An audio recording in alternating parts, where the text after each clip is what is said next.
आत्मा समझने से ही सब कुछ नहीं हो जाता है क्या? अपन को आत्मा समझ के फिर क्या करना है? फिर बाप को पहचान करके बाप को याद करना। अगर बाप की पहचान होगी पूरी तो बाप की तरफदारी लेंगे, राम संप्रदाय के बनेंगे। और बाप की पूरी पहचान न हुई, बाप को पूरा पहचाना ही नहीं, सिर्फ आत्म की स्थिति धारण की, तो बाप की तरफदारी लेंगे या कौरवों की तरफदारी लेंगे? तो अश्वत्थामा ने क्या किया? तो कौरवों की तरफदारी ली। आत्मिक पावर तो थी लेकिन परमात्मा पावर नहीं प्राप्त कर पाए। अश्वस्थामा माना अश्व, अश्व माना घोड़ा, मन रूपी घोड़ा। थामा माना थामा, स्थायी कर लिया। मन रूपी घोड़े को स्थायी कर लिया। तो उनके चित्र में मस्तक में आत्मा रूपी मणि स्थायी रूप से दिखाई जाती है।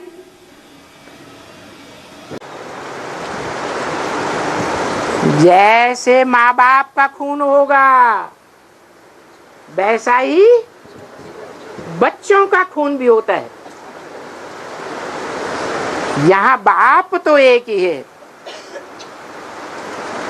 क्या? जो भारतवासियों में भी एक ही माना जाता है। विदेशी भी उसको बाप मानते हैं, विदेशी निराकार को मानते हैं, और भारतवासी निराकार और साकार दोनों के मेल को मानते हैं, क्योंकि भारतवासी प्रवृत्ति मार्ग वाले हैं। देह और आत्मा दोनों की प्रवृत्ति है। जो आत्माओं का बाप है वो आत्माओं का बाप परम धाम में रहने वाला स्वीट होम सोल वर्ल्ड में रहने वाला, मुसलमानों के अनुसार अर्श में रहने वाला सिंगल है या प्रवृत्ति मार्ग में है? सिंगल है। और उसको मानने वाले भी निवृत्ति मार्ग के सिंगल हैं, प्रवृत्ति को मानने वाले नहीं है। चाहे वो ब्रह्मा की औलाद पक्के पक्के ब्रह्मा कुमार कुमारी हो,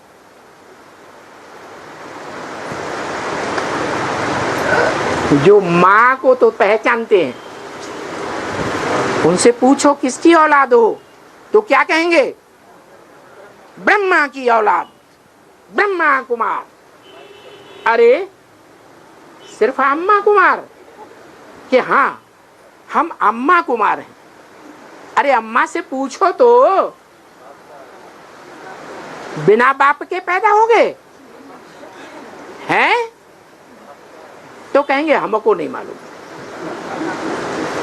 तो चाहे ब्रह्मा कुमार हो, चाहे इब्राहिम इस्लाम धर्म के हो, चाहे क्रिश्चियन धर्म के हो, चाहे महात्मा बुद्ध के कुमार हो, फॉलोअर्स हो, वो सब निवृत्ति मार्ग वाले हुए, सिंगल हुए या प्रवृत्ति मार्ग के पक्के हुए, सब धर्म पिताएं सन्यासी हो गए। इसलिए वो सिर्फ एक निराकार को मानते हैं। जैसे आत्मा निराकार वैसे ही आत्मा का बाप भी निराकार। आत्मा अकेली कुछ कर सकती है बिना शरीर के। शरीर की प्रवृत्ति चाहिए, कुछ करने धरने के लिए शरीर की इंद्रियां चाहिए। इस बात को वो नहीं मानते दूसरे धर्म वाले। इसलिए वो निवृत्ति मार्ग वाले हैं सब। तो देखो ये पांचों तत्व जड़त्वमयी तत्व हैं। इन जड़त्वमयी तत्वों से हमारा ये शरीर बनता है, और ये शरीर रूपी धनुष है अभी संगम युग के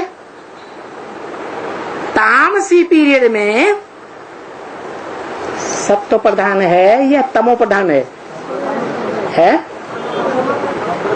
कैसा है? तमो प्रधान है। तमो प्रधान शरीर सड़ता रहेगा या तंदुरुस्त होता जाएगा, कंचन काया बनता जाएगा? है? हाँ, सड़ता जाएगा। लेकिन आत्मा असली बाप को याद करने के कारण, असली बाप को याद करने के कारण या बाबा को याद करने के कारण? बाप और बाबा में क्या अंतर है?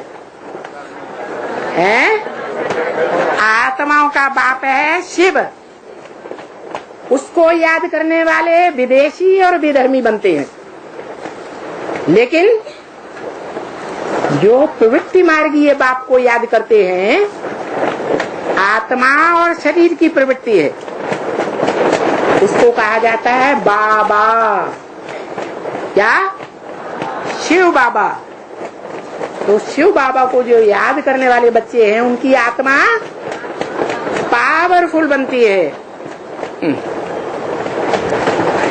इतनी पावरफुल बनती है कि सड़े हुए शरीर से भी ईश्वरीय सेवा का वो काम करके दिखाते हैं जो दुनिया के और धर्म पिताओं की बात मानने वाले नहीं दिखा सकते। एक ही माध्यम है जिसके द्वारा हम सुप्रीम सोल बाप से मिलन मेला मना सकते हैं। और जो धर्म पिताएं हैं, गॉड फादर के अलावा वो सब निराकार को याद करने वाले हैं, हम तो मिला नहीं सकते। साकार को मानने वाले नहीं है। ये सिर्फ एक ही धर्म पिता है, प्रजापिता कहो, सनत कुमार कहो, गीता का साकार में भगवान कहो।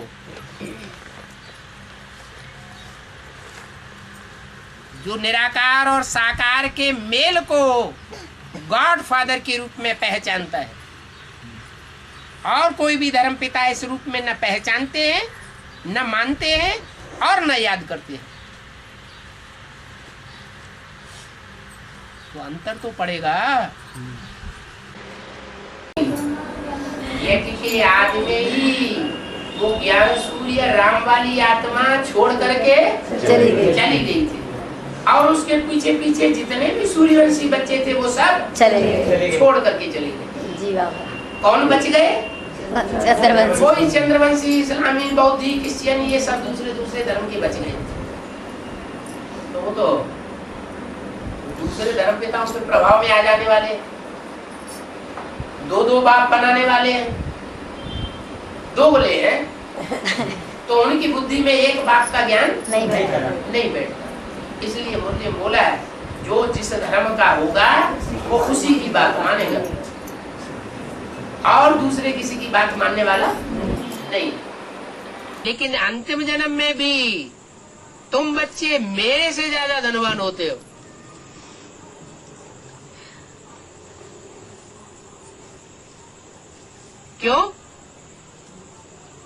क्यों धनवान होते हो? क्योंकि बाप को प्रत्यक्ष करने के निमित्त बच्चे बनते हैं।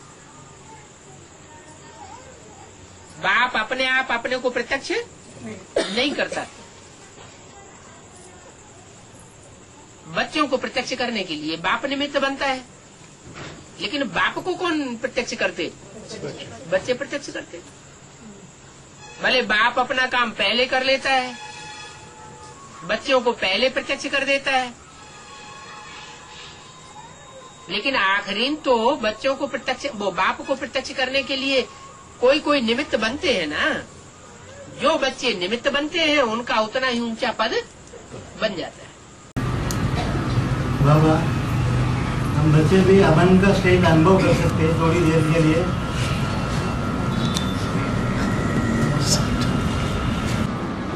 अतीन्द्रिय सुख अंत समय का गायन है या वर्तमान समय का गायन है? इस समय का गायन है, अंत समय का गायन। अंत तब होता है जब 63 जन्मों के हिसाब किताब पूरे हो जाते हैं।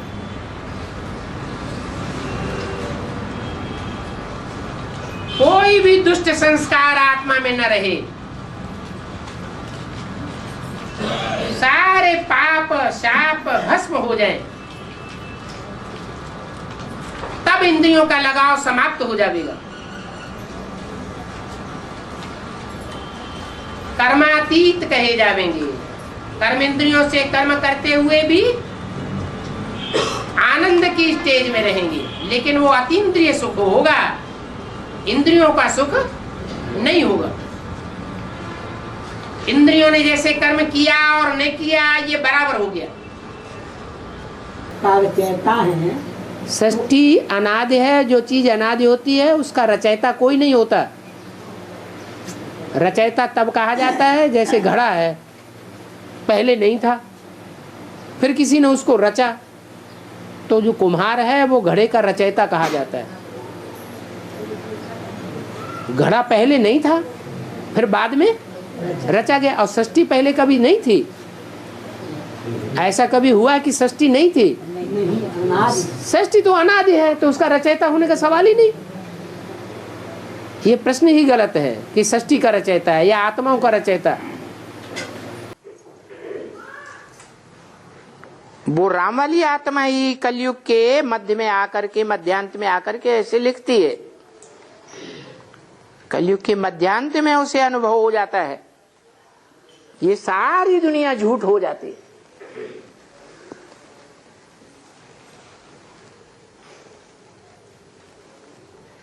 झूठ है लेना, झूठ है देना, झूठ है भोजन।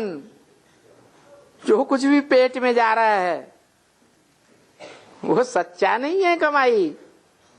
कैसी कमाई पेट में जा रही है? झूठ की कमाई पेट में जा रही है।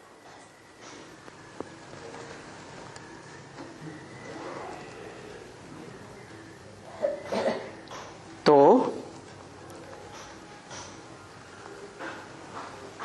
उस राम वाली आत्मा के लिए बोला है कि अपने अपने शास्त्रों में अपनी अपनी कथा कहानी लिख दी।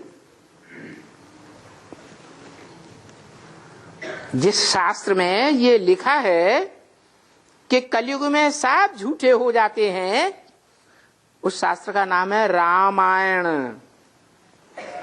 क्या नाम है? राम आयन। आयन माने घर। किसका घर?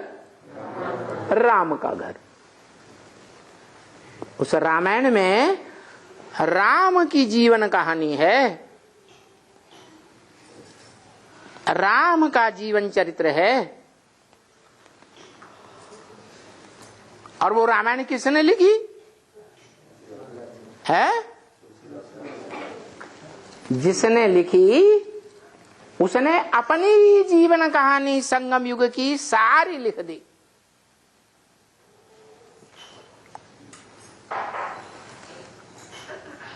द्वापर युग में जब वो आत्मा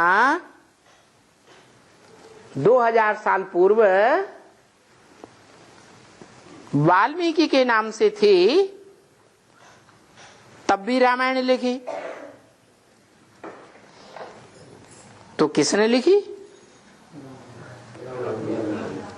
वाल्मीकि ने लिखी। राम की आत्मा ने कहा लिखी? हाँ, कि राम की ही आत्मा जो संगम युग में उत्तम से उत्तम पार्ट बजाती है। अल्लाह हमारे सबसे ऊंचा, ऊंचा और नीचा परमधाम में होता है या इस सृष्टि पर होता है? इस सृष्टि की बात है। तो जरूर इस सृष्टि पर कोई ने अल्लाह हमारे ऊंचे से ऊंचे का पार्ट बजाया होगा, जिसके द्वारा वो पार्ट बजाया जाता है उसको कहते हैं कि वो अल्लाह अव्वल दीन की स्थापना करने वाला है। फिर कहानियां बना दी है, अल्लाह अव्वल दीन की कथा। दीन माना धर्म, वो अव्वल नंबर धर्म स्थापन करता है। और भी धर्म पिताएं सृष्टि पर आते हैं, वो नंबरवार दूसरा तीसरा चौथा धर्म स्थापन करते हैं। उनके धर्म में धर्म स्थापना के कार्य से स्वर्ग स्थापन नहीं होता और ये दुनिया नरक बनती जाती है। और ये अल्लाह ऐसे धर्म की स्थापना करते हैं, ऐसे दीन की स्थापना करते हैं जिससे एक ही जन्म में ये दुनिया स्वर्ग बन जाए। तो बाप कहते हैं अलफ और बे बादशाही को याद करो।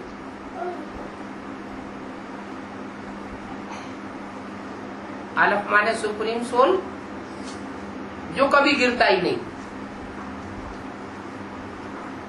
इस श्लोकों में गाया हुआ अच्युतम केशवम, वो अच्युत है। च्युत माने गिरने वाला, आ माने नहीं, वो कभी नीचे नहीं गिरता।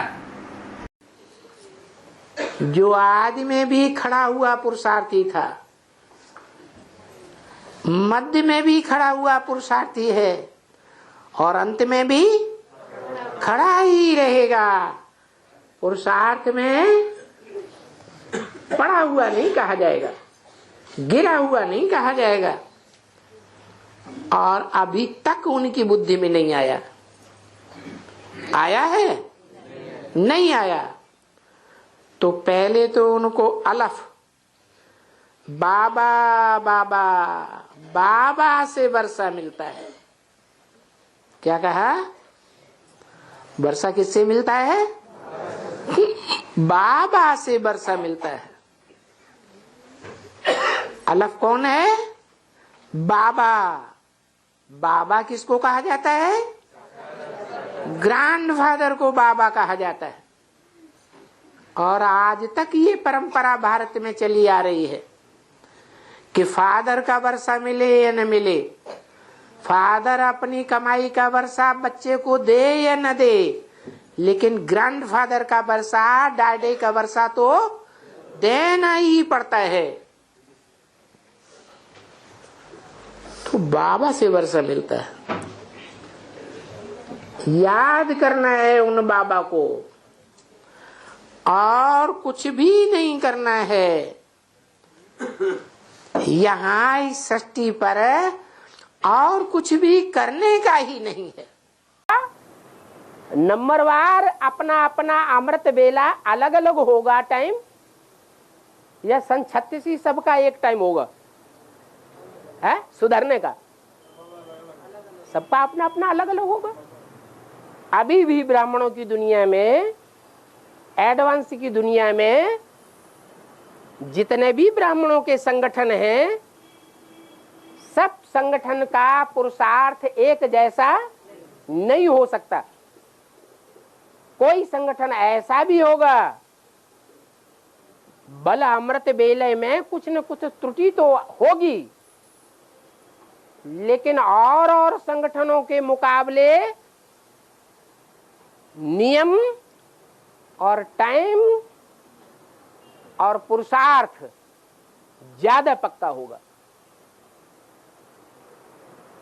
जैसे नदी की धारा बहती है, तो नदी की धारा के साथ जो भी जीव जंतु हैं वो भी बहते जाते हैं। अगर धारा धीमी गति से बह रही है तो जीव जंतु भी धीमी गति से जाएंगे।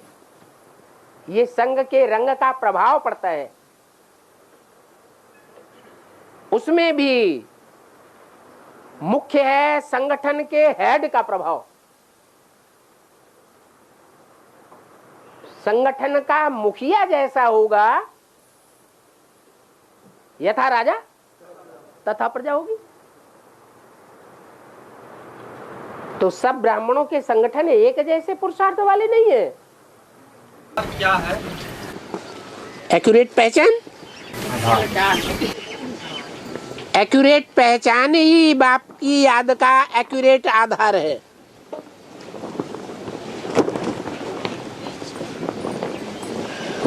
और बाबा याद में क्या करना है?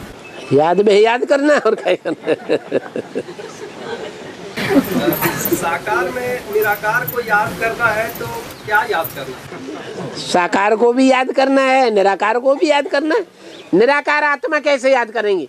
हम राम कृष्ण कोई भाई है, उसकी आत्मा को हम कैसे याद करेंगे? कैसे पता चले ये हुजूम बैठा है, इस हुजूम में रामकृष्ण की आत्मा कौन है? पता चलेगा? हाँ, तो ऐसे ही भगवान को देखने के लिए वो ज्ञान चाहिए। इतनी बड़ी मनुष्य सृष्टि में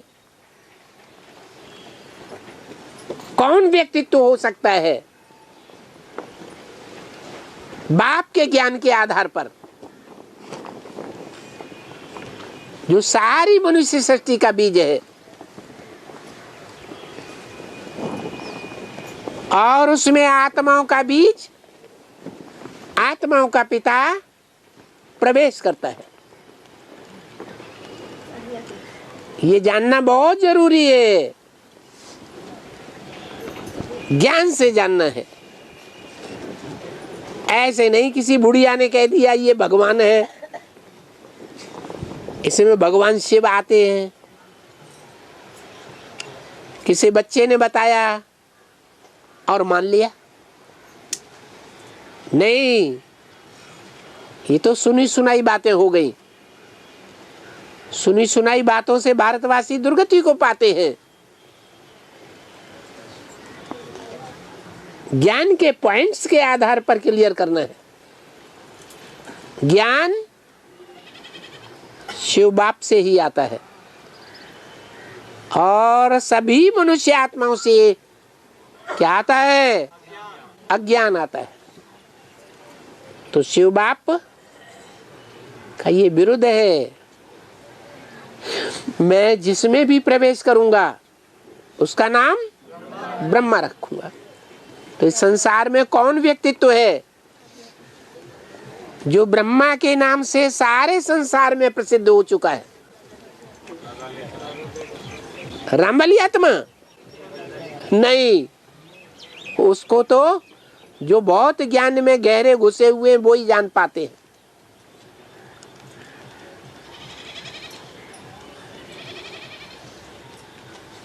ब्रह्मा को तो सभी जान लेते हैं। बाप पहले समझ में आता है कि अम्मा पहले समझ में आती है, तो प्रजापिता पहले समझ में आएगा नहीं।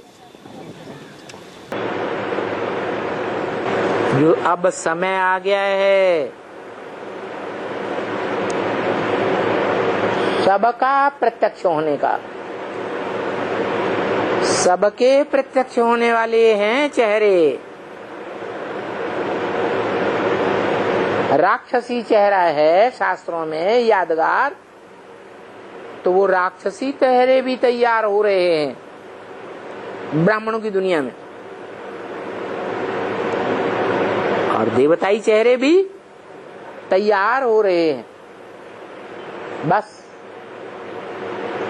अब प्रत्यक्षता होने वाली है। पर्दा उठने वाला है, तमाशा होने वाला है, कोई हंसने वाला है, कोई रोने वाला है।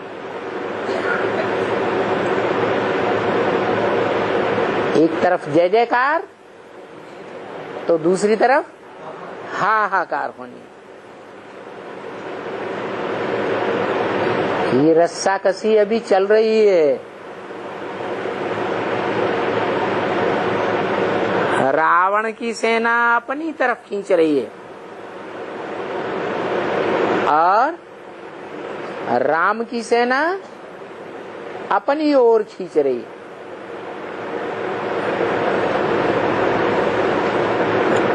अब ये हर आत्मा के स्वतंत्र होकर के सोच समझ के कर्म करने की बात है कि हम क्या करें, किस तरफ ताकत लगाएं। राम को पहचान करके राम की सेना के ऊपर सारी शक्तियां झोंक दें या रावण की ओर सारी शक्तियां झोंक दें। रावण संप्रदाय राक्षस संप्रदाय है, वो अपने को भी दुख देते हैं, है? और परायों को तो दुख देते ही हैं। तुम यहाँ आए ही हो राजयोग बल से ऊंच पद पाने के लिए। तुमको बाप बैठ करके राजयोग सिखाते हैं।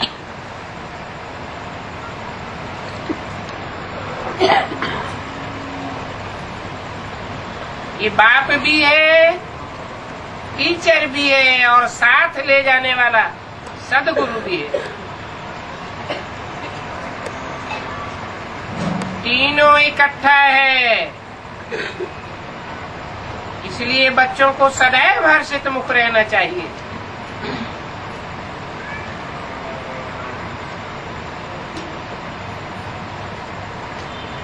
और सदैव हर्षित मुख रहेंगे तब जब अलफ और बे की याद रहेगी। चलते फिरते उठते बैठते काम करते कहीं भी सत्य को याद कर सकते हो। एक बार सत्य बाप को पहचान लिया, क्या पहचान लिया? ये हमारा सत्य बाप है। सारी दुनिया झूठी हो सकती है, लेकिन ये बाप हमारा झूठ नहीं हो सकता।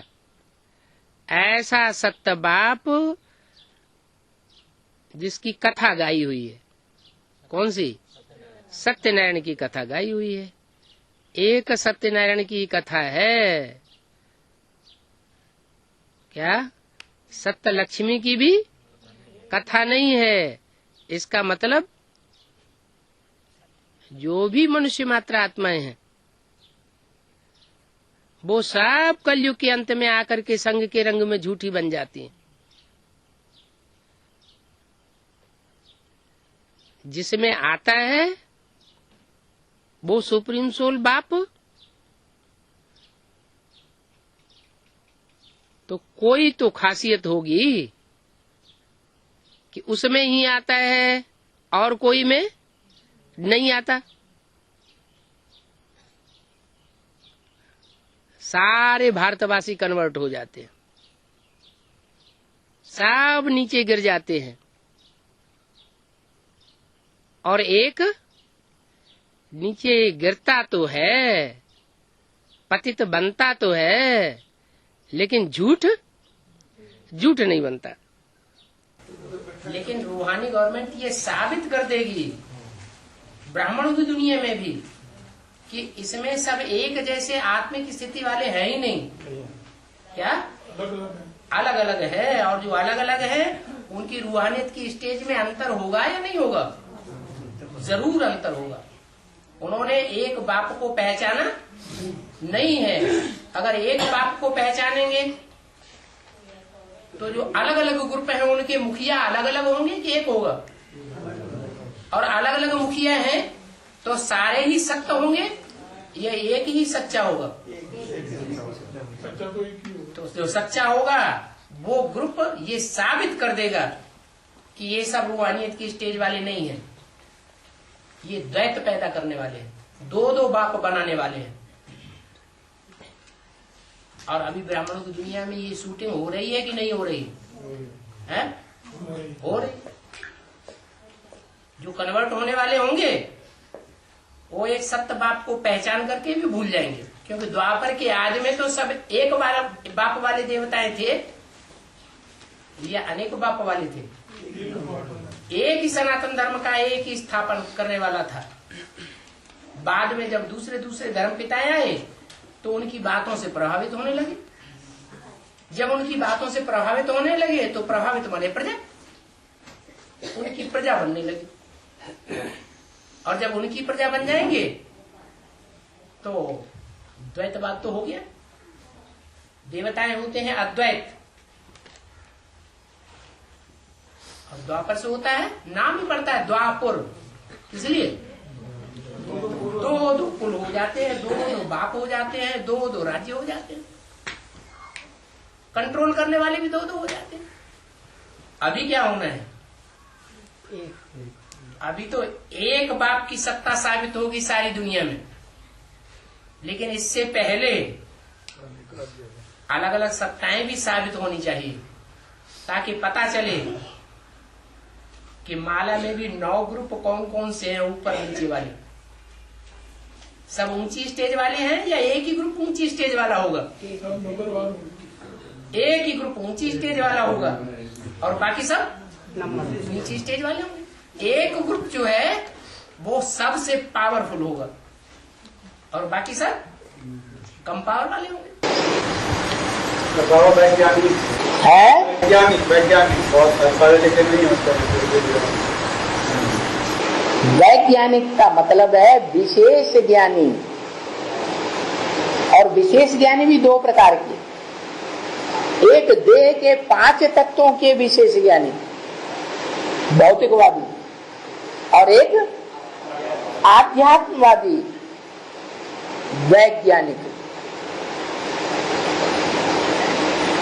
आत्मा के अंदर की विशेष जानकारी, अपनी आत्मा के अंदर की भी 84 जन्मों के रिकॉर्ड की जानकारी, और अपनी आत्मा से कनेक्टेड जो भी सृष्टि की आत्माएं हैं, है या नहीं? जन्म जन्मांतर अनेकों आत्माएं कनेक्शन में आती है या नहीं आती है? तो कितना बड़ा संसार हो जाता है हर आत्मा का, नहीं है? हर एक आत्मा जो यहाँ बीज रूप आत्मा रुद्रवत्स कही जाती है, सारे मनुष्य सृष्टि के बीज हैं। उन बीजों के अंदर उनका अपना अपना सारा झाड़ समाया हुआ है या नहीं?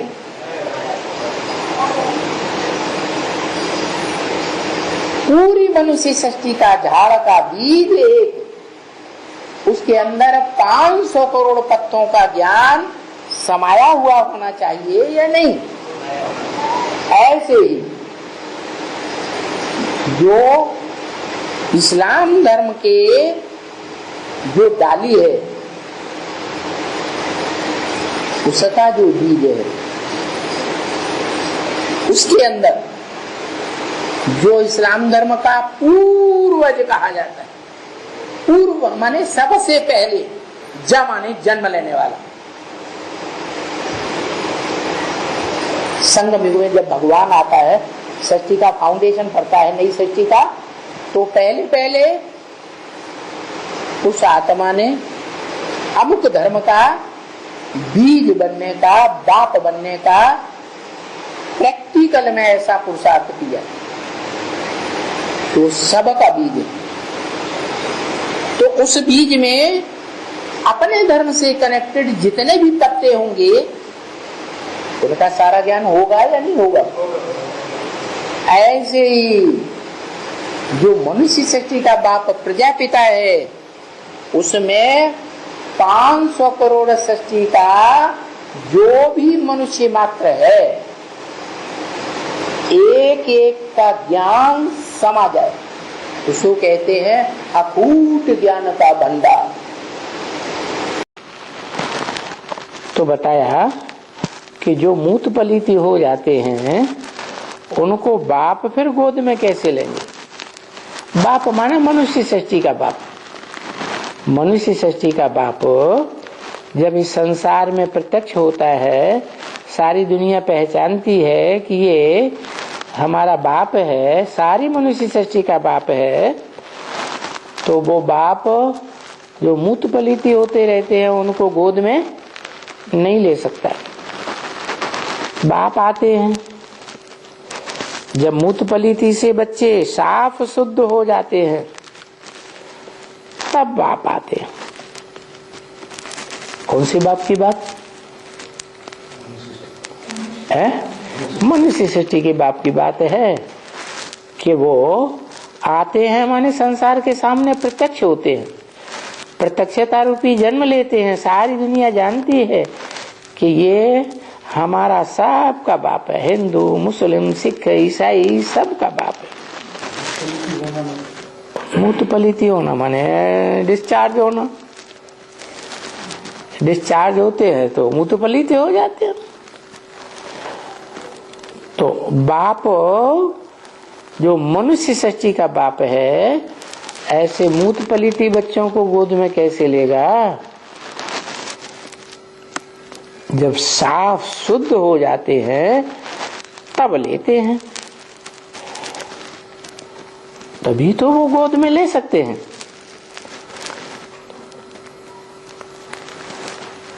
वो कह के क्यों दूर कर दिया? क्योंकि ये भविष्य के पार्ट की बात है।